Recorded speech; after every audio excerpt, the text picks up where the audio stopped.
¿Cómo están? Bienvenidos a Cusco, en el viaje técnico de San José de las Fuentes del Noveno. Nosotros vinimos a Perú a conocer dos lugares, Cusco y Lima. Actualmente nos encontramos en la Plaza de Armas de Cusco, enfrente a la catedral. En este viaje lo que queremos tratar de lograr o tratar de hacer es ver quién era el hombre inca de esta gran cultura local, quién era el hombre español contemporáneo a la colonización, y qué hombre surge de estas dos culturas, de la cultura renacentista europea cuando viene y se encuentra con la cultura inca del lugar.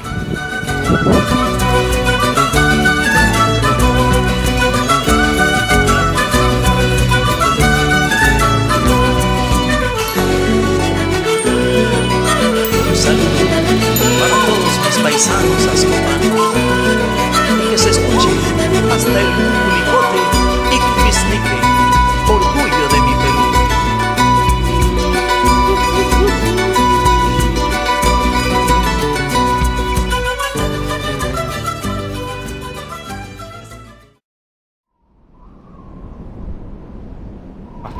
Bueno, lo que a mí más me impresionó de los incas fue su capacidad de transportar las rocas inmensas y piedras inmensas que usaban para hacer sus construcciones, porque ellos, sin ninguna tecnología y sin el uso de la rueda y ningún tipo de transporte para trasladar esas piedras que estaban a kilómetros, ellos con sogas y con sus propias fuerzas pudieron trasladarlas hasta el lugar donde ellos iban a construir. Y lo que más me impactó también fue que una vez que ellos trasladaban las piedras, las ponían en una posición tan perfecta que ni siquiera entraba ni un pelo, ni un papel, ni nada por este medio. Y todavía no se sabe cómo hicieron para que sea tan perfecta y tan proporcionada las construcciones que ellos hicieron, pero sí lo podemos ver que cuán perfecto era y cuánta fineza había en todas las piedras entre sus construcciones. Eso era impresionante. El fondo pasa, himno de los Andes.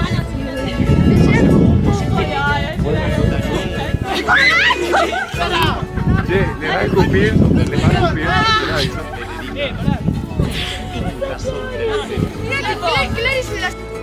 A mí lo que más me impresionó fue que los incas ofrecían mujeres de los 11 a los 15 años, ofrecían una mujer y la sacrificaban, pero para ellos la muerte no era un horror, sino era un honor para las familias de esa mujer, porque ella pasaba al mundo celeste porque era una ofrenda al dios Rayo.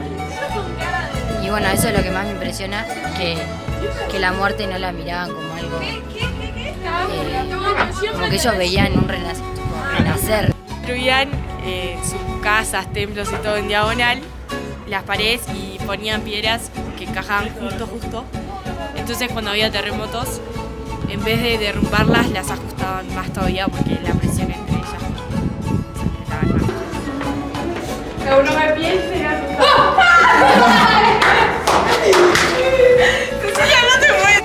Lo que más me gustó de hoy fue las cuevas de Kenko, que era donde se enterraban a las momias, o sea, donde se dejaban las momias.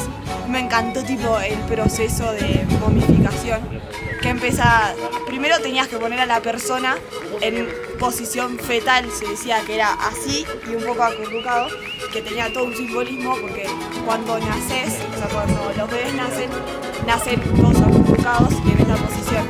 Entonces ellos tienen el pensamiento de que van a volver a renacer en el mundo celeste. Entonces los dejaban morirse así para que renazcan así. Y después nos mostraban una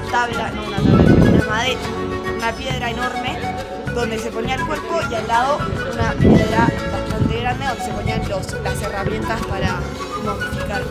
Y nos decían que primero se agarraba un cuchillo y se cortaba, se sacaban las tripas. Y tenía tipo un huequito donde se corría la sangre para que no te quede todo ahí. Y nada, después seguimos y nos mostraban que había una parte donde daba el sol y una parte que no daba, y eran como dos ventanas. Nos decían que era la dualidad de no sé qué, que era como el yin y el yang, como nos decían a nosotros. Y tenían todo simbolismo por todos lados. Arriba, abajo, centro y adentro. Y adentro, exacto, pueden probar. ¿Pueden ver?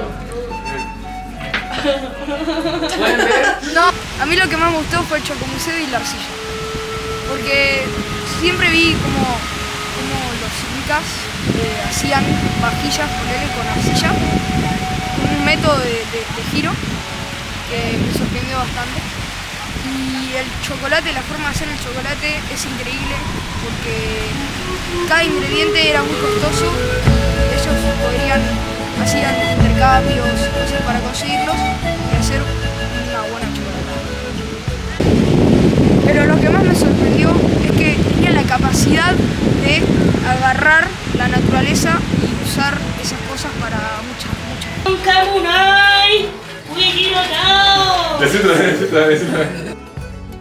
Los incas eran mucho más, por así decirlo, religiosos, porque todo lo que hacían, hasta el mismo chocolate, contenía a una víctima, ponerle la sangre de una víctima.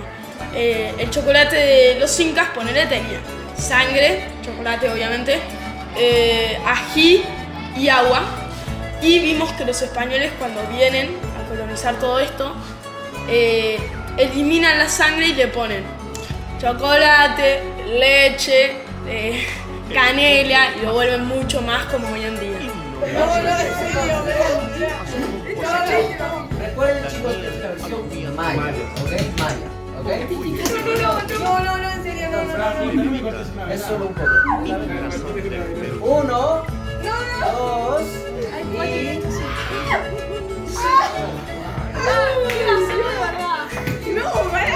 Para mí los incas son personas que querían ser recordadas en todas las generaciones, que querían en la eternidad, porque se ve claramente en sus fortalezas y en sus templos que hacían un sistema de antierosión de las bases contra el agua, porque en construcciones normales el agua, porque acá llueve mucho, el agua puede erosionar las bases y destruir y que se caigan a medida de no sé, 100 años, pero ellos hicieron un sistema que en el último ladrillo antes de la base hicieron una panza tipo de piedra, y así caía el agua y no caía en las bases y no erosionaba las bases, y erosionaba esa piedra, y hasta ahora siguen en pie varias de ellas.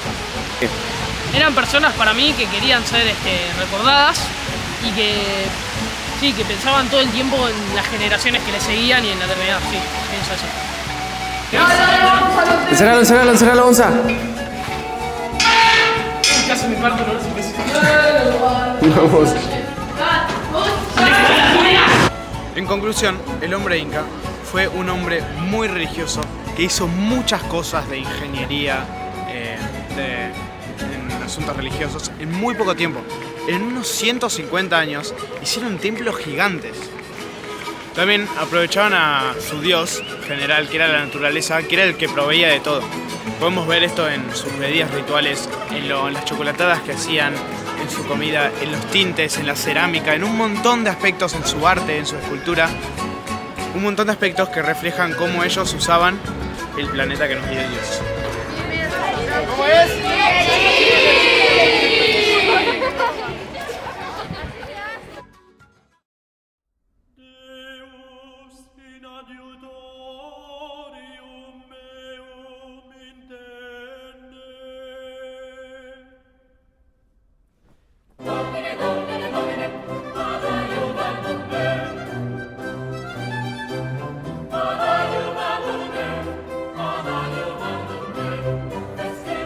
Destino,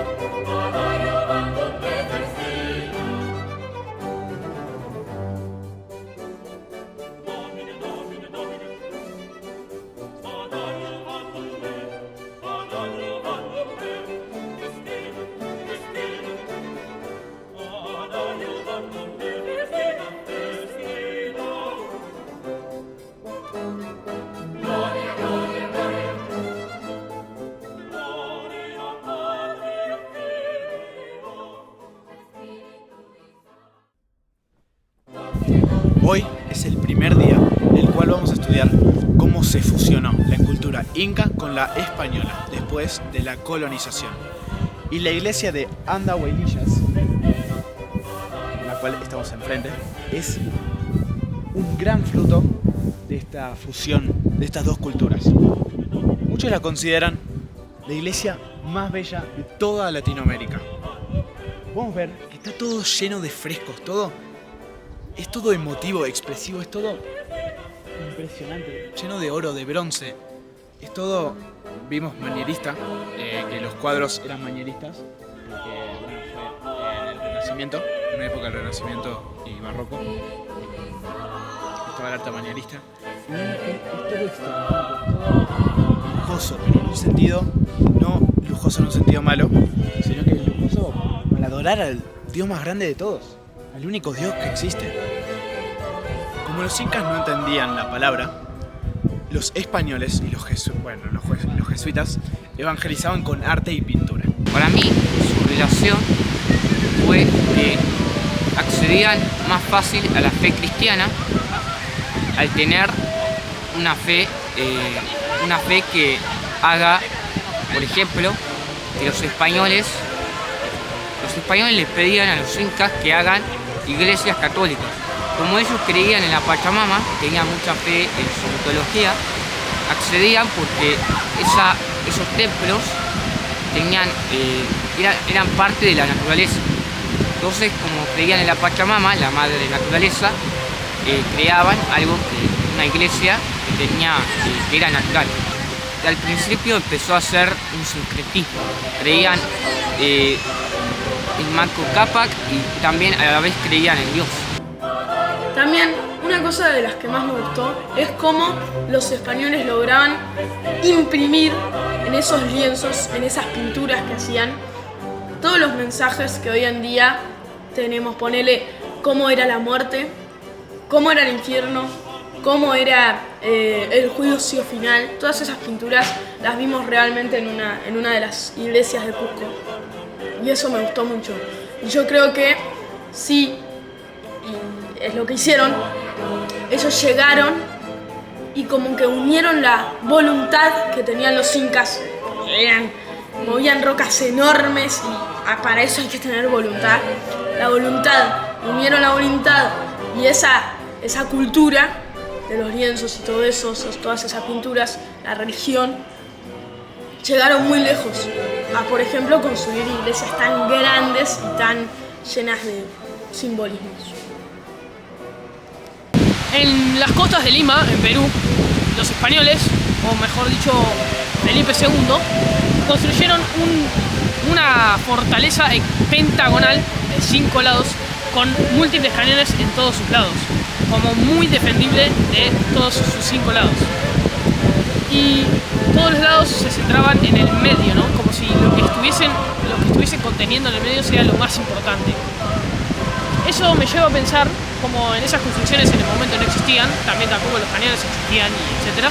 Me lleva a pensar que los españoles traían construcciones o edificaciones muy modernas y efectivas para el momento.